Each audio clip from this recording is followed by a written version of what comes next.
Olá, sejam todos muito bem-vindos a mais um episódio do podcast Fala Gol. Podcast Fala Gol, como você já sabe, é um oferecimento da Copego, Cooperativa dos Ginecologistas e Obstetras do Estado do Ceará, desde 1991, cuidando do seu cooperado. E o nosso podcast sempre trazendo um assunto sobre saúde e bem-estar. E faça o seguinte, se você está nos acompanhando pelo canal do YouTube, se inscreve no canal, dá aquele like e também ativa as notificações para o algoritmo do YouTube entender que é um conteúdo relevante e entregar para mais pessoas, porque esse é o nosso objetivo, levar informação com segurança e qualidade para a nossa sociedade. Lembrando também que nós estamos no Spotify. E hoje nós vamos conversar com a doutora Eurinice Cristino. Isso. Não é isso? Tudo bom, doutora? Tudo bem. Graças a Deus. Doutora Eurinice é pediatra. E hoje nós vamos falar sobre... É um tema bem interessante. Quando a Renata passou para mim o tema, eu achei muito interessante. Os primeiros 1000 dias. Isso. Não é isso? Os primeiros 1000 dias na vida do ser humano. Eu achei muito bacana esse tema e tenho várias dúvidas em relação a ele. Mas antes de qualquer coisa, eu queria agradecer a sua participação. Eu que agradeço o convite, fiquei bastante feliz. Né? Estamos aqui sim para passar informações relevantes e para o público, né, da mulher... ter o contato e o conhecimento sobre os primeiros 1000 dias, eu acho que é um dos assuntos que a gente mais recomenda antes de engravidar, né? A família ali, ter esse conhecimento, porque muda muito o comportamento das famílias frente à criança. 1000 dias, eu estava fazendo o cálculo. É entre 2 anos e 3 anos, né? Na verdade, a gente conta com a gestação. Por isso que a gente fala que é algo para ter o conhecimento antes mesmo da gestação. Né? Quando pensa ali para a mãe, para a mulher que pensa em gestar, o pai, em ser pai, para ter esse conhecimento, deveria ter esse conhecimento antes da gestação, porque aí a gente fala dos 1000 dias, é a gestação, os 9 meses de gestação, o primeiro e o segundo ano de vida. Então bate aí os 1000 dias, com os 9 meses, primeiro ano, segundo ano. Quase fechadinho 1000 dias. 1000 dias. E ele é bem importante, né, doutora? Muito, né? A gente sempre comenta que os primeiros 1000 dias para uma vida toda. O modo como a gente conduz tanto a gestação e os 2 primeiros anos modifica a parte completa do ser humano. A gente, inclusive, trabalha com a possibilidade de mudar gerações, né? Que a gente fala da transgeracional. Porque se a gente considerar um bom acompanhamento, modificação do comportamento da família frente a esse bebê, a gente diminui chances de algumas doenças, a gente diminui chances de transtornos. Então, a gente tem a capacidade de mudar não só aquele ser humano, mas a continuação daquela família. Olha, eu sempre digo o seguinte, a sociedade, ela é renovada, na minha concepção, a cada criança que nasce, né? Assim, eu acho que a cada criança que nasce, você tem ali um HD zerado, né? Que dependendo das informações que você colocar, vai gerar uma pessoa que vai contribuir ou não para o avanço da sociedade. Mas, pelo que eu estou percebendo, então, não necessariamente é quando ela nasce. Isso. Já antes do nascimento dela, já influencia o comportamento dos pais e das pessoas que estão fazendo ali o convívio. Durante a gestação, a gente fala que a criança tem memória paladar, né? Tem memória de comportamento. É comum as mães relatarem, quando ela hoje escuta a música que eu escutava durante a gestação, ela muda de comportamento ou se acalma. Então, durante a gestação, o próprio comportamento da criança a gente pode modificar. Né? Então, a gente modifica, não vou nem dizer modifica, né? A gente consegue melhorar desde a gestação. Tudo moldar. Que a gente moldar. Pronto, a palavra bacana. certa é essa, moldar mesmo desde a gestação. A gestação, a gente fala das 40 semanas, né? A gente divide em trimestres, devido às importâncias da formação morfológica, né? Do bebê. E depois a gente fala da esterogestação, que é como se fosse a continuação dessa gestação nos 3 primeiros meses. Então, não é só o nascer, né? A gente tem uma continuação dessa gestação, mesmo com a criança que já nasceu. Então, a transformação é durante todo esse processo dos 1000 dias. Os 1000 né? dias. Os 1000 dias. Olha que interessante. Eu vi um vídeo, você falando aí eu lembrei que era um recém-nascido, assim, tinha alguns dias de vida. E ele chorando, aí o pai dele chegou e começou a cantar perto dele. Quando ele ouviu a voz do pai, ele se acalmou. Porque o pai conversava com ele quando estava na barriga da mãe. Então, realmente, isso não foi uma coincidência ou Não, foi de um fato forma isolado. nenhuma. Isso acontece mesmo.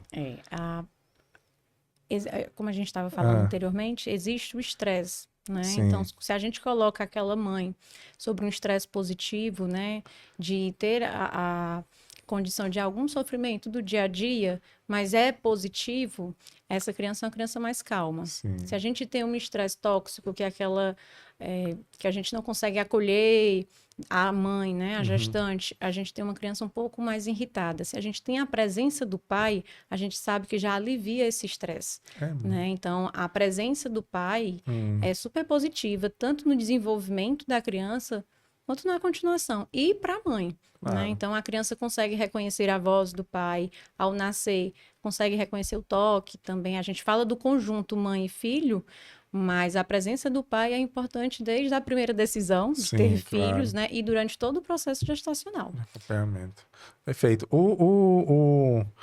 Então, assim, o externo, por exemplo, o que se conversa, o comportamento das pessoas sem ser a mãe, né? Assim, mas ali no convívio.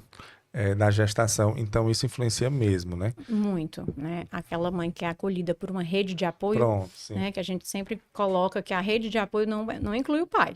O pai tem o papel do pai, né? São os demais, os avós, os amigos, quem tá ali, né? Próximo, que ajuda, que de alguma forma dá alguma assistência, modifica. É uma mãe acolhida, é uma mãe que consegue ter a ajuda, a calma. A gestação é um processo diferenciado do resto da vida, né? Então, existem algumas questões que a gestante passa e se ela for acolhida, se torna mais simples, mais fácil. Então, isso modifica, assim, a gente faz de uma gestação mais tranquila para o desenvolvimento da criança. Né? Então, a gente consegue, nessa gestação, resultar com uma criança mais calma. É comum a gente ver dentro do consultório, chega a família, e aí quando chega a rede de apoio inteira, você diga, é tudo que eu imaginava mesmo. Porque é uma criança que foi bem recepcionada, é uma criança que dorme melhor, é uma criança que está quase dentro do padrão. Então, a gente consegue notar visível, né, assim, de imediato, que foi uma mãe que ela tinha, assim, alguma condição com a rede de apoio. E isso não necessariamente é a condição financeira, né, doutor? Não, de forma nenhuma. Não necessariamente, né? A gente vê em qualquer classe. Né, a negligência. Hoje a gente fala da terceirização e acontece em todas as classes, mas de formas diferentes a gente vê onde quando tem um poder aquisitivo maior, com a creche, a melhor creche que tem na cidade, né? E a gente também vê com uma classe um pouco desfavorecida, né? Que tem a mesma dificuldade, né? Mas que lá a gente consegue ter uma avó que acolhe muito bem, né? Um tio ou uma tia, então não depende da questão financeira, não. Eu acredito que dependa muito mais das opções, né? Muitas vezes um filho, a gente modifica tudo, o segundo, o terceiro, mas a gente tem tempo durante a gestação mesmo para organizar. E a gente fala da mulher, tem que abrir mão de algumas coisas por conta do trabalho, né? Mas vale também para o marido, para o pai. E essa procura, às vezes, fica perdida. E aí quem fica por último é a criança. Então, quando a criança nasce, já não tem uma estrutura elaborada, já não tem um planejamento. E aí acontecem as terceirizações, tanto em qualquer classe. Né? A gente não... Não é específico de uma classe, não. De forma nenhuma. Quando se fala em terceirização da criação, da parentalidade, a criança tem uma perca muito grande. Existe a síndrome da ausência materna, que é aquela criancinha que a mãe ou o pai teve que sair para trabalhar, ficou como cuidador que às vezes não lhe acolheu, ou foi para a creche com 3, 4 meses, né? E isso causa algum dano. A criança, ela sofre um abandono. E aí, vai se acostumar porque é muito pequenininha? Não, né? A criança, quando nasce, ela já está num universo diferente, ela precisa ser acolhida. E quando isso é terceirizado ou não é feito, às vezes tem creches muito boas, mas é diferente, Claro. né? E aí, quando isso não acontece, a gente vê uma perca muito grande da criança. A criança, quando nasce, ela precisa de colo, ela precisa continuar no braço da mãe, né? Ali do pai, do cuidador. E às vezes, quando isso é ausente, a gente vai ter, sim, algum dano, ou a médio prazo ou a longo prazo, a gente vai ter, sim, um resultado frente a isso. Eu estou muito curioso com os primeiros meses, mas eu quero tirar uma dúvida em relação à gestação. Que a gente já viu que o externo, né, assim, o ambiente onde a gestante vive impacta na criança. E a gestante em si, aí é que impacta mesmo, ao meu ver, né? Por exemplo, uma gestação onde tem briga de casal, né, entre pai e a mãe, né, que está gestante. Isso deve causar um impacto negativo, acredito eu, não na bem criança. importante, né? A gente compara. Tem estudos mostrando que a criança que sofreu, né, durante a gestação, todo esse processo do estresse, né, que eu falei inicialmente, se compara com, por exemplo, traumas mesmo, né, quedas. Então, assim, foi feito há algum tempo um estudo tentando mostrar isso e foi visto que são crianças que tiveram, de alguma forma, prejuízo e que a gente consegue ver não só no comportamento, é possível ver em outras áreas. A mãe que usou drogas, né? Álcool. A gente hoje é importante o que a gente já sabe. São crianças que já nascem com algumas características específicas da mãe que não fez uma boa alimentação. A mãe que tomou produtos industrializados em excesso, não teve o cuidado ali com a alimentação. Uma criança que pode nascer baixo peso ou o contrário, né? Às vezes não apresentou na gestação diabetes, mas a gente sabe que teve uma contribuição para o desenvolvimento da criança, aquela alimentação desregulada, né? Desequilibrada. E durante a própria gestação existe a lembrança que a criança carrega da alimentação materna, né? Então, é aquela criança que mais à frente vai ter uma dificuldade alimentar muito grande. Então, tudo que é feito durante a gestação tem reflexo com a criança. Da criança nasce. E aí é por isso que o 1000 dias é considerado, os primeiros 1000 dias para uma vida inteira. Então, se desde o início, falando de alimentação ainda, a gente tem esse prejuízo, a gente vai ter prejuízo pela vida inteira. Existe a epigenética, né? Que seria? Que é a genética sendo influenciada pelo meio. E o 1000 dias, como eu falei anteriormente, que a gente pode modificar as gerações exatamente por esse aspecto. Se eu coloco uma criança que tem um histórico familiar, novamente falando de diabetes familiar, né, diabetes tipo 2, que é por uma repetição de comportamento, mas se aquela família decide antes mesmo, não, agora na gestação nós vamos fazer diferente, ela diminui as chances de ter essa doença. E aí eu modifico minha genética como?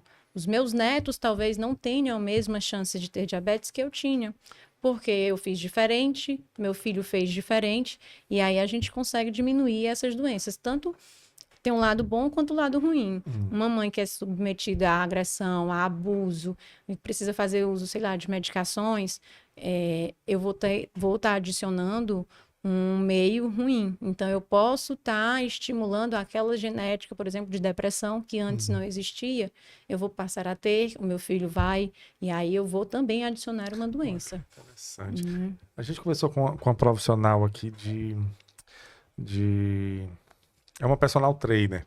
Ela é profissional de educação física e eu acredito que ela falou nessa linha que se você modificar os seus hábitos quando for na hora de reproduzir, a criança impacta na criança, né?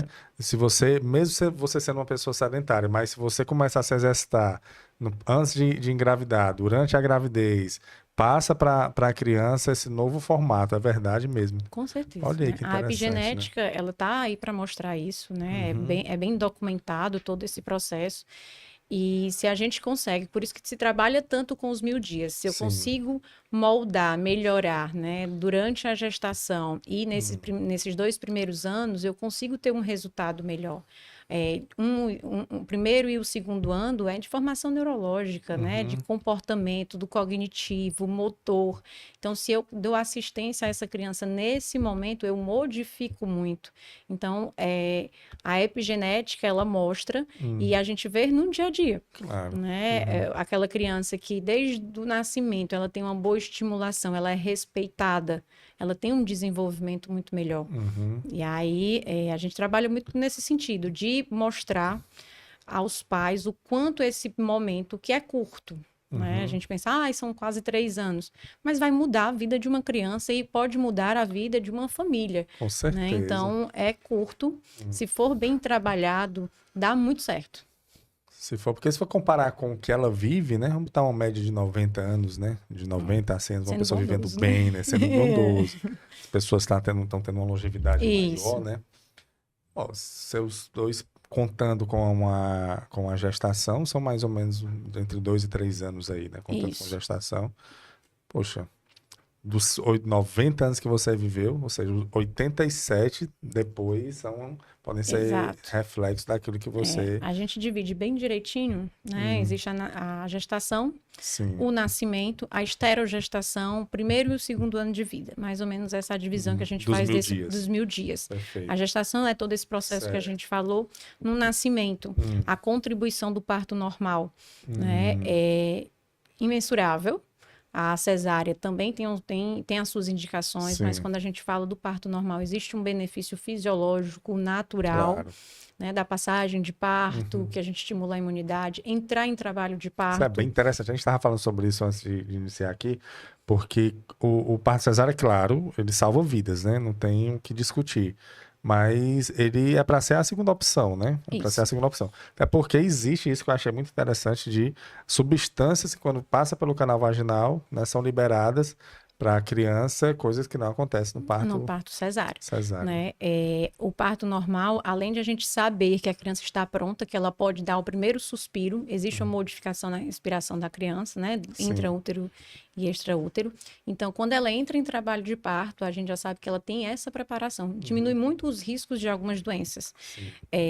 A passagem do parto, a via de parto, já dá um outro benefício imunológico. Para a mãe também dá. Existe a gente fala de teoria que a criança, ao nascer, ela ainda é imatura, de fato. Ela tem uma imaturidade neurológica, de todos os sistemas.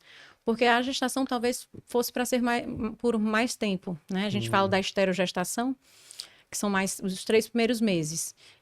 Talvez fosse a gestação verdadeira, né? Como se fosse, então, 12 meses, é isso? Mais ou menos isso, mas por uma questão de evolução do ser humano, a criança precisa sair, né? E se ela continuar a crescer, o tamanho cefálico talvez ficasse incompatível. E aí essa teoria coloca que a criança nasce com as 40 semanas por conta da anatomia da mãe. E aí, então, talvez o desenvolvimento dela precisasse mais. Então, o parto normal ainda dá esse ponto de maturidade da criança. A Para criança entender, olha, eu nasci, isso, né? exato. Ela nasce imatura, mas o momento correto, né? O trabalho de parto dá esse sinal de ela continuar esse desenvolvimento dela, essa maturação dela faz sentido. nos 3 primeiros meses.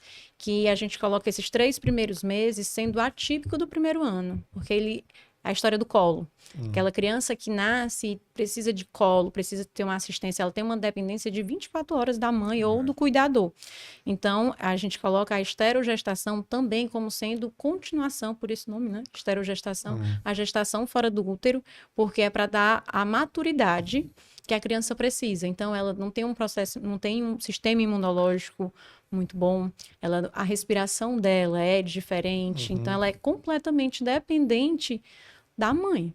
tanto para a questão alimentar, como para a questão do desenvolvimento, tudo, né? em tudo, Fica... né? O olhar só vai se desenvolver depois, a visão, toda a parte motora requer um tempo e ela é dependente. A criança, quando nasce, fica só deitada. A gente que coloca as primeiras posturas, que ajuda na alimentação. Então, a dependência dela nos 3 primeiros meses, além de física e motora, é também de comportamento.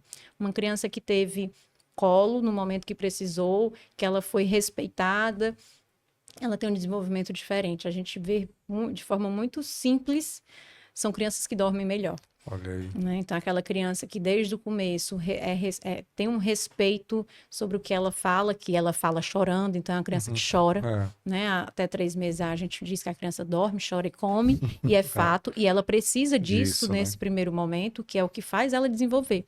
Ela tem uma imaturidade neurológica e o sono restaura.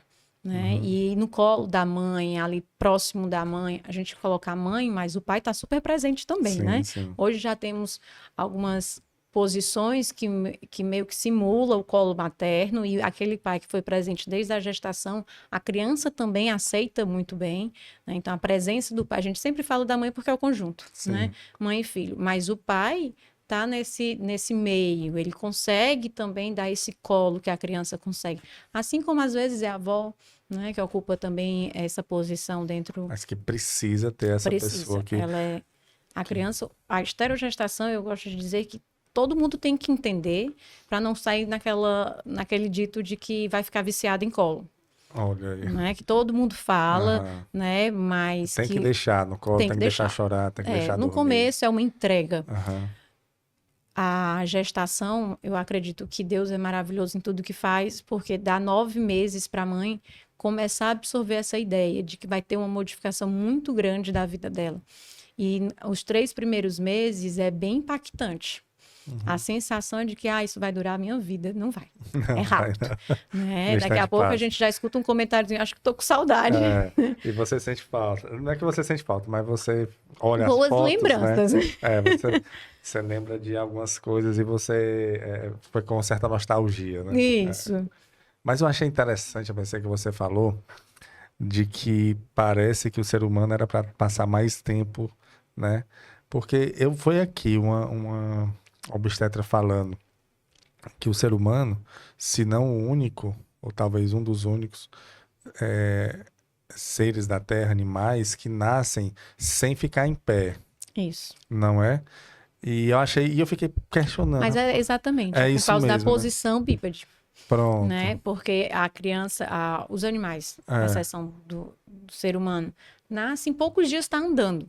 Então, ele nasce preparado. Nasce preparado. Né? Nós não. Eu vi uma zebra nascendo uma vez, uma girafa bem grandona, mas cai lá, pum. Que é a coisa mais linda, e aí fica em pé, né? E fica em pé, assim que nasceu. Então, é como se dentro do útero da mãe ali, né? Ela já estivesse se formando. E o ser humano não, né? Parece. Tem um pediatra bem famoso no Brasil que ele fala que é o nome corretíssimo a gente falar de desenvolvimento, né? Porque o prefixo des, né, e o envolvimento. Então, a gente nasce completamente envolvido. Né? Então, a dependência da mãe, o conjunto mãe e filho é muito intenso. Então, a gente tem um processo pela frente. Os outros animais, eles já são independentes. Pouco tempo já sai. Então, quando a gente fala da esterogestação, é esse momento que está em transição mesmo, do filho com a mãe, para desenvolver e daqui a pouco chegar andando e tchau. E pronto. E aí vai, né? Então, tem essa fase aí, que acredito que assim como na gestação, doutora, o que você fala, a forma como você se comporta vai impactando. Né? Ele é como se ele estivesse dentro da barriga da mãe, só que ele tá fora, né? Agora. Exatamente. Mas ainda com aquela dependência, né? Eu acho que é como se, pelo que eu entendi, assim, de uma forma bem leiga, é como se ele tivesse, um momento de transição ainda que ele tá eu costumo passando. Dizer nos atendimentos em que se todo mundo entender que ali vai ser um pacotinho mesmo nesse período, vai ser mais tranquilo, vai ser mais simples, né? Porque é entender que agora a barriguinha se abriu e está aqui o bebê, mas ele continua precisando daquele ambiente do útero quentinho, aquele barulhinho que só ele conhecia, que é, né, do útero, o coração da mãe. Se a gente entregar... As vozes, né, que ficavam ali Exato. Se a gente entregar esse ambiente, ela consegue se desenvolver naquele período muito bem. Eu sempre digo, quando eu tive filho, e as pessoas falam assim, que é muito cansativo e tal. Rapaz, é cansativo. É bem cansativo. Mas se você entender que a vida que você tinha foi, né? Quando você entende, é cansativo, mas se torna muito difícil se você ainda quiser manter hábitos que você tinha na sua vida antes do nascimento. Porque aí é complicado, aí você sofre. Porque uma coisa é você cansar, outra coisa é você sofrer, né? E aí, mas quando você assume, diz, não, é assim, agora é minha responsabilidade, agora não sou só eu, né? Isso. Tenho uma responsabilidade aqui e eu vou ter que acordar de madrugada, vou fazer as coisas que eu não fazia antes. E se eu me desprender do passado, eu não sofro. Cansa, você descansa e recupera as energias. Tudo cansa. Né? Na profissão a gente tem um dia que está exausto, né? Dentro de um casamento, de um relacionamento, tudo cansa. Porque eu acredito que se tiver esse entendimento que eu escolhi, né? Quando tem essa escolha, né? Quando não é surpresa, mas quando tem essa escolha, a gente recebe muito melhor essa modificação, mas aí vai os 9 meses, né? De preparação pro que vai vir e muda o comportamento. São pais, incluindo a mãe, né? Pai e mãe, que recebe a criança com tanto amor que o dia que sofre, que está muito cansada, às vezes se culpa. Né? É muito comum no puerpério, pela questão do hormonal, a mãe diz assim, ó, eu tô chorando porque ele tá o tempo todo comigo, mas se tá lá, eu também tô chorando. Né? Daqui a pouco muda, a questão fica mais estabilizado, mas vai ser isso também, muda. Eu gosto de dizer que o primeiro filho é uma realidade, o segundo não é um recomeço, é um novo, né? É um outro começo de fato, porque mudou a dinâmica. Então, ter o conhecimento desses 1000 dias vale a gente lembrar com um segundo filho, num terceiro filho, porque a gente também mudou a dinâmica familiar. E aí muda todo o cuidado e a gente não pode, porque é o primeiro e o segundo eu vou ser um pouco mais relaxada, chegar à negligência, né? Então a gente tem que ter esse cuidado. A sugestão que a gente faz num pré-natal é de ter o conhecimento disso, dos primeiros 1000 dias. Porque tanto a parte psicológica, né, a parte mais filosófica do como eu quero criar, da parentalidade, né? Hoje a gente tem tantas opções de orientações, chegam tantas informações, então a gente pode ter escolhas. Não precisa a gente repetir o que fizeram comigo ou o que fizeram com a minha mãe, né? Então a gente hoje tanto tem conhecimento, tem informação e é um curso longo, 9 meses, dá pra gente, eu não gosto desse comportamento, eu vou me policiar, vou pedir uma ajuda, né? A gente, você falou uma coisa aí que é triste, né? Mas é a realidade. A gente se basear como a gente foi criado, né? A gente sabendo que não foi bom pra gente, algumas coisas, mas a gente vai lá e a repetição. Repete, né, cara? Então, é muito importante a consciência, né, de que nem tudo que você que foi mostrado pra você precisa ser passado adiante, né? Eu acho que esse é o papel nesse momento, quebrar o ciclo, né? Porque às vezes os nossos pais tiveram essa experiência também com os nossos avós e a gente tá replicando. Mas aí, doutora, a gente tá nos 12 primeiros meses, né? Sim. Os 3 meses, a importância, então, que fique aí para quem está acompanhando, de que quando a criança nasce, se você observar que ela ainda, que é como se ela quisesse estar dentro da barriga da mãe ainda, fica mais fácil de você saber que é assim, né? Ela vai chorar, ela vai querer ficar com você, ela vai dormir ali do seu lado. Eu lembro, quando eu tive o filho, ele dormia muito comigo. Todos os dias, assim, ele dormia em cima de mim e realmente é como se não fosse o normal para ele ali, né? O normal. Então isso realmente, essa coisa de não dá muito colo que vai ficar acostumado, isso aí é mito, né? A gente contraindica, na verdade, né? Deixar a criança chorar, que chega um momento que ela para ou ela se acostuma, não se trabalha mais com isso. A criança tem perdas neurológicas, né? A gente costuma dizer que esse choro intenso, dá sensação de abandono, é o estresse tóxico. Então, a gente vai ter perdas importantes com aquela criança. É uma criança que sofreu. Ela não precisa passar por esse sofrimento. Se a mãe, se a família tiver ciência disso, a gente evita modificação do dia a dia e se transforma numa bola de neve.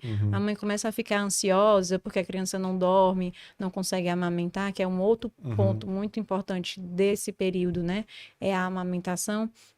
Se ela consegue reconhecer tudo isso, que esse momento eu estou dedicada, lembrando que a nossa licença maternidade, né, dá essa liberdade para a maioria, para quem pode, né, que é exatamente para se dedicar, porque faz a diferença, né, em todo o processo de desenvolvimento, em todos os sistemas do ser humano, cognitivo, motor, imunológico. Tem até eu não sei se já está em vigor, mas algo para o pai também, né? Tem uma licença, tem a licença paternidade. que é poucos dias, eu acho que é atualmente são poucos dias. Algumas empresas conseguem, né, ficar um pouco maior, é algo negociável, né? Mas são de dias. Dias, Existem lugares no mundo em que a licença maternidade são 2 anos. São esses 2, exato, por conta que talvez saia mais em conta do que aquela criança adoecer tanto, oferecer a creche, com certeza, né? A mãe ficar em casa, eu vou modificar aquele adulto, né? Aquele idoso. Claro. Mas a nossa socialmente, o impacto social disso é muito grande, né? É enorme. É muito grande, mas é que a gente ainda, então, depois dos 3 meses, aí entra, você falou em outra fase, que eu não me recordo. Aí a fase de começa uma independência da criança. Sim. Né? Que aí vai do 3º ao 6º mês, que com 6 meses a criança senta, e aí já vem uma outra alimentação, e aí já começam os pontos de desenvolvimento e de independência, que aí a gente visualiza, de fato, a independência que a criança começa a ter.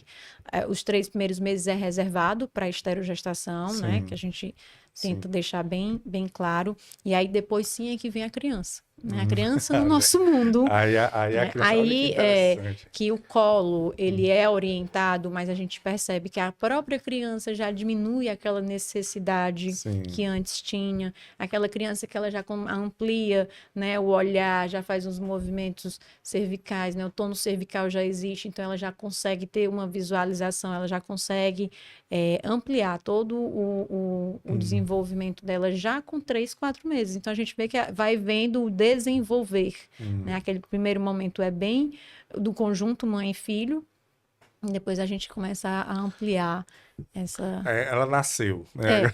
Pronto, a criança nasceu. Agora a criança nasceu, vamos deixar ela aí, é como se ela fosse a zebrinha que tá... Mais ou menos, né? Menos ainda isso, não fica em pé. Ainda não tá em pé, né? Mas ela tá ali Tem todo o processo. É quando a gente, às vezes, libera as visitas, né? Então, assim, já... Verdade.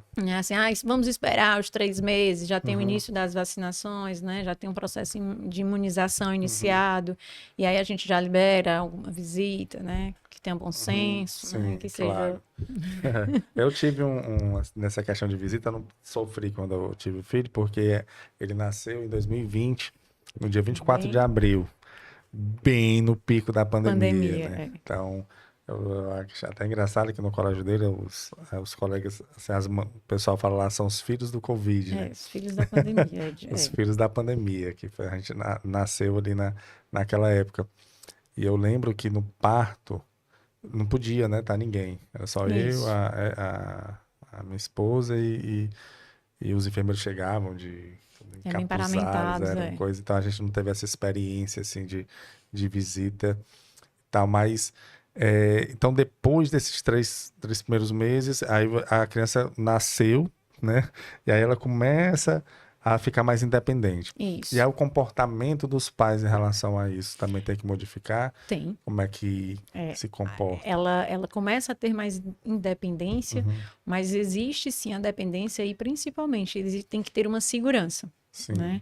Segurança tanto física mesmo, ali do ambiente em que a criança vai ficar, mas dos pais, porque hoje a gente faz muitas recomendações para o desenvolvimento, deixar aquela criança ali quietinha, não é mais esse universo, né? A gente quer que tenha algumas atividades para fazer essa estimulação. Então, hoje, a consulta, né? A puericultura, que é essa consulta mensal, A gente instrui brincadeiras que antes não era tão falado, de atividades direcionadas para o desenvolvimento. A cada mês a gente tem alguns pontos, né, para a gente orientar para aqueles pais. Então, são pais hoje que têm que ter essa instrução. A gente vê aqui aquela criança que os pais não têm essa orientação sobre como fazer tummy time, colocar para ficar no tapetinho. São crianças que vão ter algum atraso motor e cognitivo, né? Então, o perfil dos pais realmente tem que mudar, porque a gente tem esse conhecimento que quando os pais são bem ativos, né, no desenvolvimento da criança, a criança muda, né? E, como eu falei, muda gerações. Você falou da pandemia, mudou o padrão. Mudou. Né? Lembra, assim, quanto o ambiente influencia. A gente vê crianças que têm mais adoecimento em alguns pontos, né? A gente, ano passado, teve um boom das infecções virais, porque começaram a frequentar todo mundo no mesmo momento, aquelas crianças que não tiveram as doenças. Então, a gente modificou o processo imunológico. Aquele doença é mão, pé, boca, não tem uma... Essa não larga, não. Rapaz, todo ano... tem, né?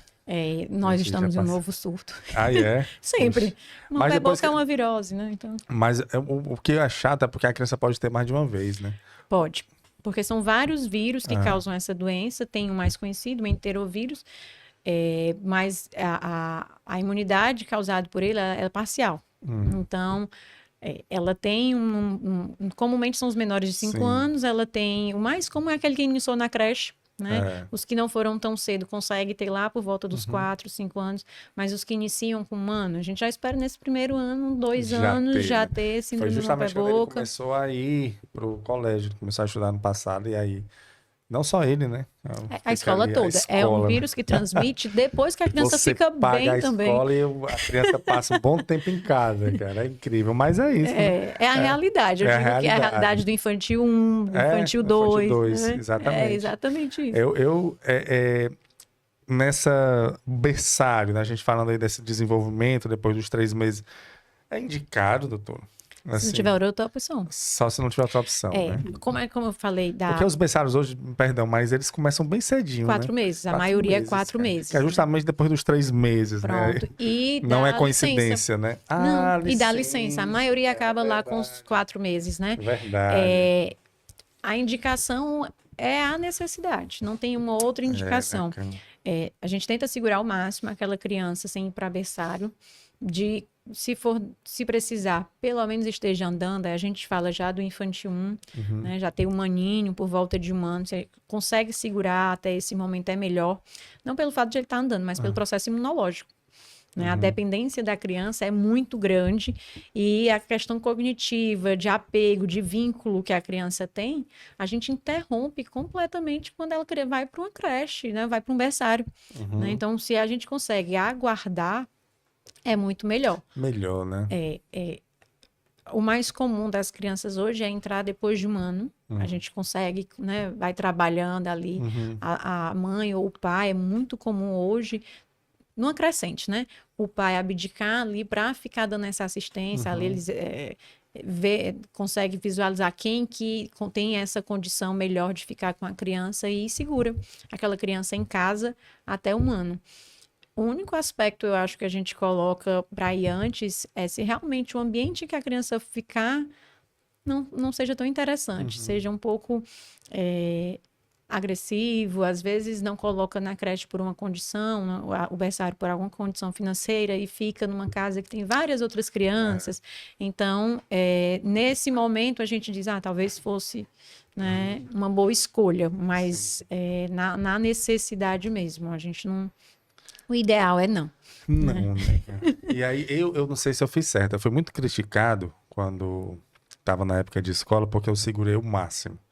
O Miguel entrou no infantil 2. Ele já tinha 2 anos. Quase 3, né? Ele completou 3 anos no infantil 2 e vai completar agora no infantil 3, 4 anos. 4 anos. Agora em abril. E eu segurei. Eu não quis, assim, o máximo, porque tinha tinha como ele ficar em casa. Então, eu vinha nessa linha.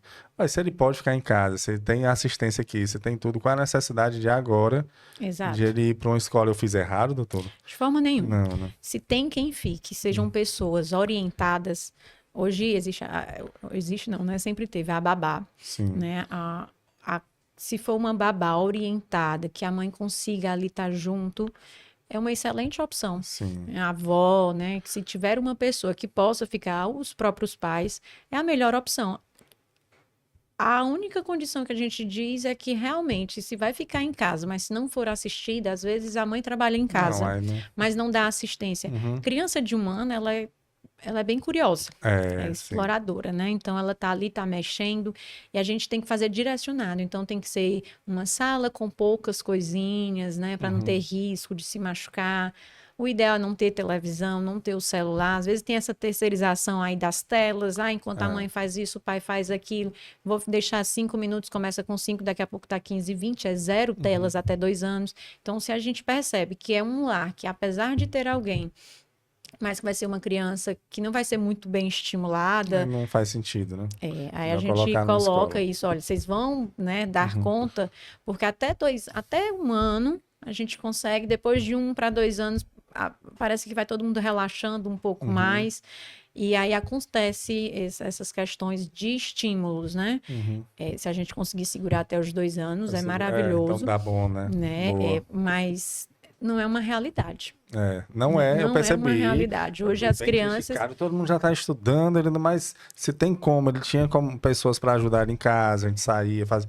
Tinha uma... Porque eu ficava pensando, ele vai passar, depois que ele iniciar os estudos, olha o meu pensamento, ele vai iniciar os estudos. Quando ele iniciar, vai ser o resto da vida dele ele com algum compromisso. Cara. Isso. Se for parar para pensar, eu raciocinava assim, o resto da vida dele, ele com algum compromisso. De escola, depois faculdade, aí vem trabalho, responsabilidade. Então, é como se, poxa, deixa ele aproveitar esses 2 anos. Deixa ele ficar em casa ficar em casa, né? deixa ele dormir na hora que quiser, deixa ele brincar como ele quiser, deixa a gente tinha gente para ajudar a gente. Então, assim, a gente tinha como a gente dar esse suporte, ele não estava jogado, ele não estava... então, não fiz de tal... Não, fez certíssimo. Algumas vezes tem pais que ficam, mas aí ele não vai ser estimulado lá em casa, Foi né? isso, era essa. A gente diz, olha, leva, pode até experimentar, ver como que fica, mas é bom pelo menos ter um suporte na necessidade. Aquela criança que às vezes vai 2 vezes na semana, ou vai 1 semana e 20 não, né? Assim, passa 1 mês em casa, ficou doente. Se a gente tiver ainda esse conforto, desse suporte para a necessidade da criança não ir naquele momento, diminuir essas obrigações de ir sempre para a escola. Também é uma opção. E alguns pais colocam, hoje é muito comum trabalhar em casa, né? Principalmente as mães. Mas tá acabando, tá ficando na televisão. Coloca na escola. Quando ficar doente, tu pode dar toda a assistência que puder, né? Porque é a realidade, de fato, da maioria. Se ele ficar sem fazer nada em casa, só assistindo televisão, é melhor ir pro colégio.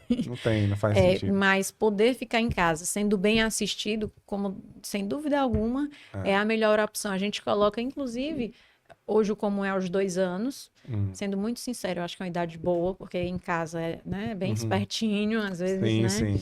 Mas o ideal, de fato... os 3 anos, que é quando começa a obrigação, né? A criança não tem a obrigação de ir para a escola. Se eu fosse colocar 3, eu tinha me matado. Não tinha como. Porque aos 2 anos é uma criança mais intensa, que dorme menos, brinca mais, exige muito mais. É aquela criança que já tem uma autonomia, já sabe dar um não quero, né? Imediatismo que elas têm. Então, na maioria das vezes, acontece nesse momento. Se tiver condições de ser um bocadinho depois... Ainda é melhor, né? Vai passar o resto da vida com responsabilidade. Escola é bom, mas também cansa, né? Rapaz, é aquela coisa de todos os dias e tal. Cansa as crianças e cansa os pais. Cansa os pais, né? A gente se torna motorista por algum momento. Motorista, né? E tem que fazer tarefa, e acompanhar, e agenda, e tudo. Atualmente, as nossas exigências com escola é muito grande. Então, já quer que a criança fique alfabetizada muito rápido, porque ingressou muito cedo. Né? Então, coisa que me incomoda essa questão de comparação também, né? Comparar uma criança com a outra. Nessa fase de até 1 ano, depois de 1 ano, tem que falar, tem que andar, tem que... E eu ficava olhando assim, rapaz, vamos assim, a pessoa já vai ter tanta cobrança no futuro, será que a gente vai ter que cobrar mesmo aqui agora? É. A gente tem um instrumento com a carta de vacina, Sim, que tem os marcos de desenvolvimento. sim. É uma das primeiras coisas que a gente faz dentro da consulta, é mostrar aquilo tudo para a mãe estar ciente que não é tanta coisa que a criança tem que estar fazendo naquele mês, né? A gente tem algumas opções ali, tem sim que fazer, tem um período para ela fazer. Costumamos dizer que existe o período certo de ser feito, mas nem todo mundo vai fazer igualzinho nesse período, Sim, né? claro. Cada um pode ser um Na pouco sua antes, um realidade, pouco sim. depois, tem um período correto. Né? Nessa tabelinha a gente consegue marcar e as mães vão ficando mais calmas, né? Então a gente tem esses instrumentos hoje de ir anotando ali e a mãe ver que ó, tem uma tabela, mas é uma tabela com marcações. Então Sim. nem todo mundo é tão igualzinho. Não, cara, as pessoas são diferentes. Aí você se comparar, sempre tem alguém que já falou, né? Sempre tem uma criança perto que já falou, e aí fulano já falou. Tem que levar num fonoaudiólogo. Você tem um ano, cara, E espera. agora o aumento dos transtornos, Sim. né? Aí a preocupação fica maior ainda, né? Chega a não estar falando, será se não tem algum problema, será né? que tem Será se é autismo? atraso Será de que- fala mesmo? Tá bem... Aí leva um. Aí vamos comprar um andajá, mas a pessoa tem 5 meses, cara, deixa da...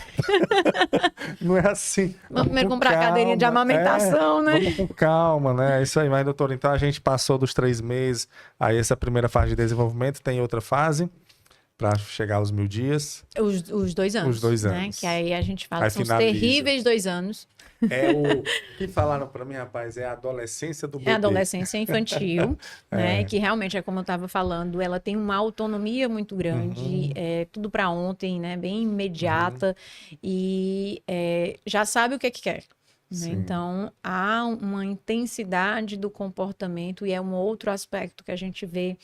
A gente consegue, durante o segundo ano de vida, né, dos 2 anos, a gente consegue ver qual a linha de parentalidade a família tem. Porque é a época em que a gente mais precisa ter as frustrações, a gente tem frustrações desde o comecinho, Sim. né, e aí a gente vê qual foi o perfil que a família escolheu, se de forma voluntária ou involuntária, ou a repetição que acontece. Esses 2 anos, é importante que a criança passe por essas irritações, né? Faz parte do desenvolvimento Sim. dela, então aquela confusão que ela pode fazer num restaurante, né? Se jogar no chão, aquilo é inerente do desenvolvimento para ela aprender.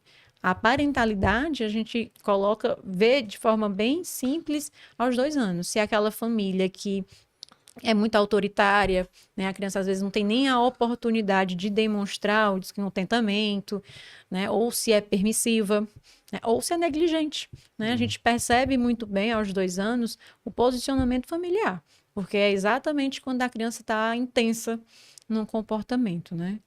Não sei se eu tô errado, mas é como se a criança fosse ali testando. É mais ou menos isso, né? né? É nessa linha, assim, ela vai vendo os seus limites, né? E acontece principalmente esse comportamento que não é um comportamento disruptivo, é normal, né? É ali de ela não querer, né? Ela está demonstrando e é uma criança que tem alguma habilidade de fala, mas não tão desenvolvida para convencimento. Então, ela tenta ali demonstrar e aí vai nos gritos, né? Então, não tem muito por onde a gente amenizar, não passar por isso. Então, é um processo natural. Agora, os pais têm que ter ciência. Paciência, né? Muita Ciência paciência. e paciência, porque eu acho que você não pode, tem que ter o meio termo, né? Você não pode ser muito permissivo. Pronto, é a parentalidade Sim. positiva que a gente coloca. Mostrar limites, ter as frustrações e acolher, né? Tudo que a gente faz com a criança tem que ser de forma afetiva, né? É dar o não abraçando, eu gosto de falar assim, né? Recentemente teve um vídeo de um adolescente, eu acho que tu percebe que tu assistiu, Não sei puxando o como é. cabelo da mãe, porque a mãe... Eu vi, cara. Pronto, E ali o a pai gente... pedindo pra ela. Pronto, ali a solte, gente meu Deus, avalia foi. ali o comportamento da família frente àquela criança. Lógico que ali é uma foto, né? A gente não sabe o contexto, não aí sei a nem se história, É tudo. tão inacreditável que eu fiquei pensando até que fosse fake, mas parece que não é, sabe? Terrível, né? É bem, né? É triste. Bem forte. Mas a gente vê, talvez fosse uma família permissiva.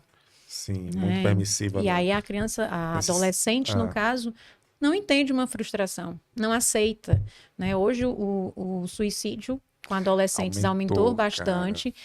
Quem atende adolescente percebe que eles têm muita dor, muito sofrimento.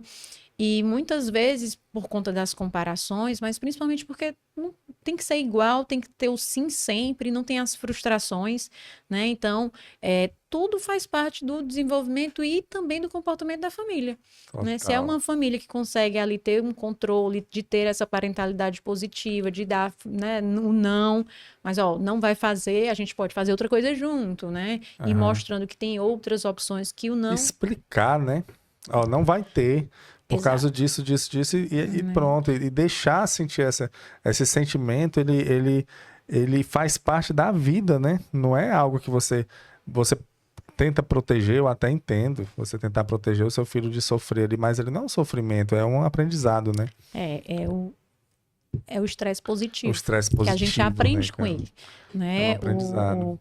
Do mesmo jeito, tanto do negligente como do permissivo, tem a parentalidade autoritária, que é o extremo também. Aquela criança que não tem nem a oportunidade. Aí se revela mais adiante, né?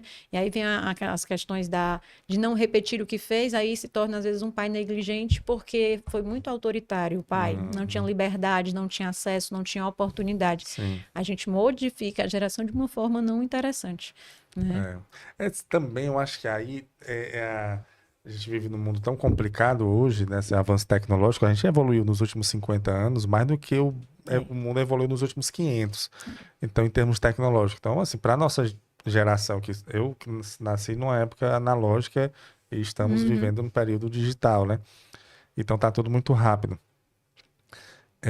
E eu acredito que, como você falou aí, os pais, né? Você usou o termo parentalidade, né? Achei interessante. Isso. Que é justamente como os pais ou as pessoas que estão ali cuidando, né?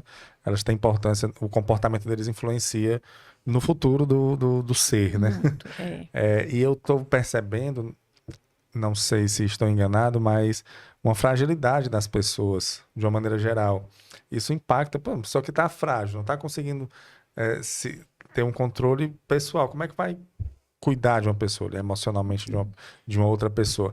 E a necessidade de validação dos pais. Eu tenho um psicólogo que eu acho ele fantástico, o Rossandro. Sim. Ele disse que ele estudou na psicologia que o amor ele é um sentimento tão complexo que para ele existir é como se fosse aquela equação matemática, se somente se. Para você amar o objeto, antes de amá-lo, você tem que admirá-lo e respeitá-lo. Sem o respeito e a admiração, o amor não existe. O amor ele é consequência de outros, precisa de outros sentimentos. E hoje, as famílias, as mães, os pais, eles buscam muito o amor do filho, né? É como se o filho não amasse, pronto, fosse. Só que essa busca excessiva do amor, segundo ele, acaba que você nem é respeitado e você perde a admiração e você não é amado. O amor, o amoroso, o carinho com a felicidade, eu acho, né? Que se o meu filho me amar e eu amar meu filho, tá tudo certo. Não é bem assim, né? Não Primeiro que a felicidade são momentos de felicidade. Isso. E as frustrações, ela dá crescimento. Então, eu só consigo ser madura se eu passar pelas etapas. Se eu chegar na adolescência e eu não tiver tido as minhas frustrações com os meus amigos, né? Com os meus pais me proibindo, as descobertas, que eu vou ter que esperar um pouco, né? Então, eu vou modificar e eu vou chegar lá estando no extremos, né? Sim. Não, mas isso é muito complicado, porque você acaba... A gente conversou aqui, eu venho falando aqui, eu fico muito assustado, porque eu conversei com um psicólogo aqui, você falou de suicídio, e a psicóloga disse que o índice de suicídio em adolescentes aumentou muito. Aumentou 49%, eu até brinquei porque ela falou assim, 49, alguma coisa por cento. É o 50%, né? Isso. Pois é, aumentou 50% de adolescentes, E aí a de gente jovens entre 14 e 19 anos, sabe? Aí você imagina o absurdo disso, né? E a gente está falando de casos graves, né? Depressão gravíssima que leva ao suicídio. Mas e as outras doenças que não são tão graves para a adolescência, né? O quanto que a gente tem de crianças já com ansiedade. Hoje não é incomum chegar a criança de 6, 7 anos já com ansiedade. Olha ansiedade aí. Que a gente indica terapia, algumas vezes, inclusive, o psiquiatra para ajudar naquele processo. Tem que ter. Então, assim, finaliza nos 2 anos os primeiros 1000 dias. Isso, E isso impacta para o resto da vida da pessoa. toda. Os primeiros 1000 dias para uma vida inteira. Para uma vida inteira, né, doutora Eunice? Exato. Para uma vida inteira. E faz todo sentido. Se você... A forma com que você se posiciona. E você tem um... Olha que interessante, né? Os pais, as pessoas, os cuidadores ali, eles têm a responsabilidade e um poder nas mãos, né? Sim. Vamos dizer assim. Eu diria um poder. Porque de ditar mais ou menos como vai ser a vida daquela pessoa, né? E o impacto que ela vai gerar na sociedade, dependendo da forma com que você se comporta. Eu até ouvi no rádio, acho que era um psicólogo, falando que o quanto que é difícil ser adulto. Sim. Mas é difícil ser criança. Com certeza. A dependência que tem dos pais é muito grande, ao ponto de eles não poderem ter muitas escolhas. Então, assim, a gente mensurar a felicidade o momento da vida não é bem isso. E os pais, eles são extremamente responsáveis por gerações.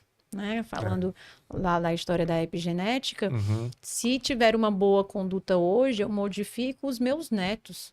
Então, assim, não só ali a minha família, como um poder que um pai e uma mãe têm, é muito grande. A gente muda, a gente transforma gerações. E sociedade. A gente tem um poder, assim, modificador. Tem que ter ciência, paciência, eu acho que conhecimento, né? Para poder chegar nesse nível.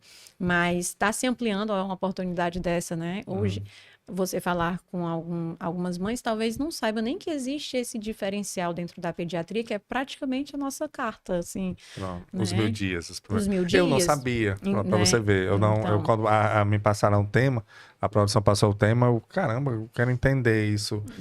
E olha que interessante, desde o início da gravidez, né? Isso. A gente já imagina, eu na minha cabeça colocava ali, não, a partir do nascimento, mas não é. Não, muda desde lá da concepção.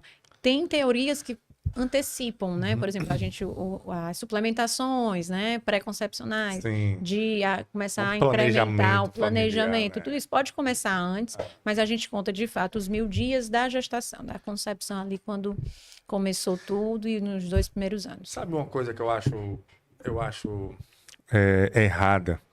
E eu acredito que um dia isso vai se colocar. Quando você vai fazer hoje, para você ter uma profissão, você faz uma faculdade, né? Isso. Aí estuda ali, você fez medicina, são 6 anos, né? Isso. Medicina, fez publicidade, 4 anos de faculdade. Aí se você quiser se especializar mais, faz uma especialização, faz uma residência, no caso da medicina, faz um MBA, um mestrado. Para tudo você tem que ter um estudo ali, tem que ter um curso, alguma coisa. Para você ser pai e mãe não tem nada, né? Pronto, pode ter aí, você Mas vai... o nosso conceito está mudando. A gente fala que a única coisa mais instintiva, né, do instinto mesmo, é o nascimento. É o nascimento, sim. Todo o processo são escolhas. Então, quando a gente consegue ter escolhas, a gente deveria ter conhecimento do que eu vou escolher. Boa. Né? Então, existe a consulta pré-natal dentro da pediatria, né? Então, quando chega lá, a gente conversa sobre ter filhos. Claro. Essa conversa aqui. Porque se tiver o entendimento de todo, né, esse processo, tem um comportamento diferente. A gente começa a pensar. Então, a gente fala, para ser pai e mãe, tem que estudar.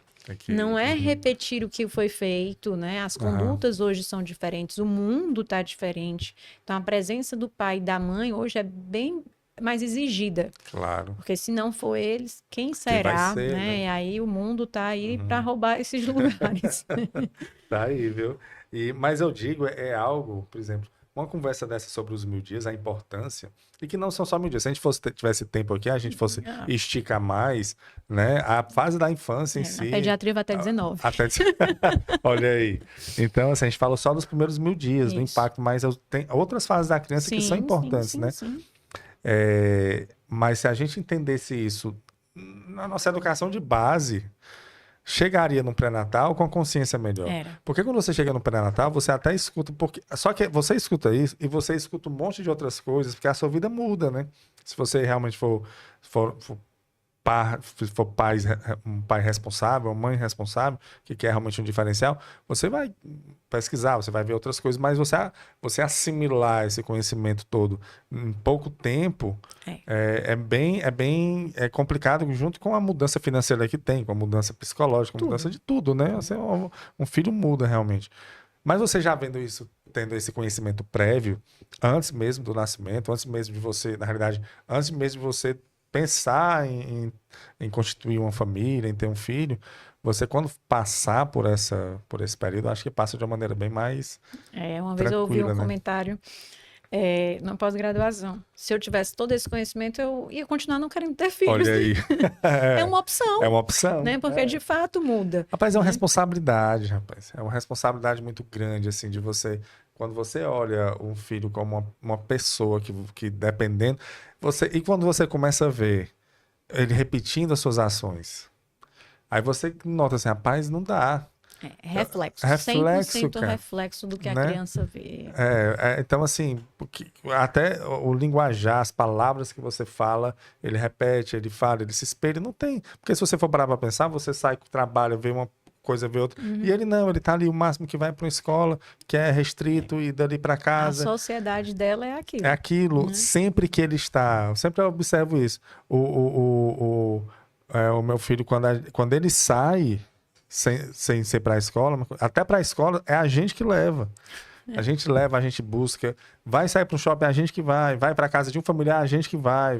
Então sempre tem algum dos pais ali. Então a vida dele é a gente ali. Então é muito uma dependência e um aprendizado, né? O que você vai fazendo ali. E isso é muita responsabilidade. Até os lugares que a gente frequenta muda. Tudo. Né? Um lugar com muito barulho, a depender da criança, a gente não deveria ir. Né? Então, muda 100%. Né? Não dá para dizer que está ótimo e estamos iguais. Né? Não. Doutora, assim, a gente está chegando no final aqui, mas eu queria ter outras... Mas eu vou deixar aqui o seu Instagram, certo? Ótimo. É DRA Eurinice Cristino, tudo junto, né? DRA. Eurinice Cristino. Perfeito. Isso. A gente vai deixar aqui também. Ótimo. Tem mais alguma coisa interessante que você ache bacana a gente... Não, eu acho que o grande recado é as mães que estão, né, as gestantes, as mães de segunda viagem, né, ou aquela mulher que está pensando em gestar, ter esse conhecimento, que a gente passou esse tempo falando, que vai modificar tudo. Né? A mulher e o pai tendo acesso a essas informações vai deixar a maternidade e a paternidade mais leve, né? Deixa de ter tudo como uma obrigação ou tudo muito ruim. A gente sabe que pais e mães nunca são substituídos e é para sempre, mas essa dependência é por um tempo que vai modificar a vida do filho. Então, acredito que a maioria dos pais quer dar o melhor, né? E ter esse conhecimento é bem válido, contribui bastante para dar esse melhor que eles podem dar. Perfeito, doutora. Pois muito obrigado. Eu que agradeço. Muito obrigado mesmo. Você que nos acompanhou e preste atenção, pessoal. 1000 dias. 1000 dias. Que mudam a sua vida. Os primeiros 1000 dias do resto da sua vida. Exato. Né? E que mudam e que têm um impacto muito grande na sua vida.